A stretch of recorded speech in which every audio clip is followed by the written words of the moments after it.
All right, first week, Seattle Seahawks, Green Bay Packers, returning Super Bowl champs. I'm going to start off by bringing down some of the Seattle Seahawks roster changes from last season. Now, offensively, they lost Golden Tate. That's the first one that jumps out at you. He was Russell Wilson's number one target last year, had 898 yards receiving, as well as 5 touchdowns. He's now in Detroit, opposite Calvin Johnson. They also lost Sidney Rice. Can you even call that a loss, though? Sidney Rice has retired from the NFL to pursue a career in blunt blowing. Safe to say he's suffering from Ricky Williams syndrome. Sidney Rice's horoscope this month reads, I don't give a fuck. The good news is his sperm count is really low, so there's no chance of him reproducing. Other than that, offensively for Seattle, you're going to get a very similar look from personnel to an overall game plan. On the defensive line, they had 3 major losses. Red Bryant, Chris Clemens, Clint McDonald. They were all key contributors last year in that extremely deep front 7 rotation that Seattle was so successful with.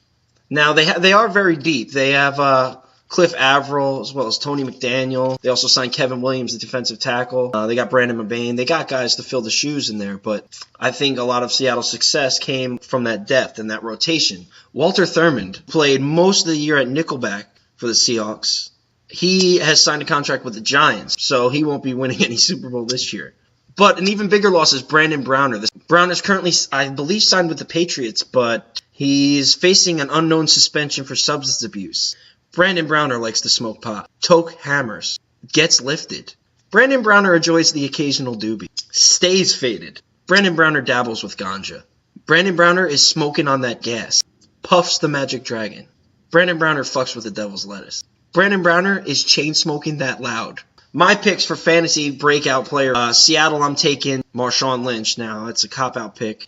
Because if you have Marshawn Lynch on your team, you're fucking retarded if you're not starting him in any game against any team. But he should have an especially healthy day against that Green Bay Packers rushing defense, or lack thereof. The Green Bay Packers run defense is fucking embarrassing.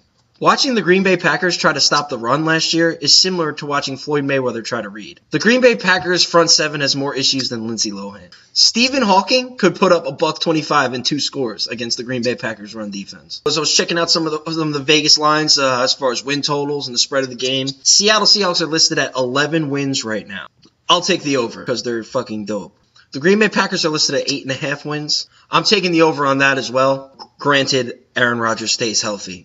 I'm going to take the over, despite the fact that 6 of their 11 defenders have cerebral palsy.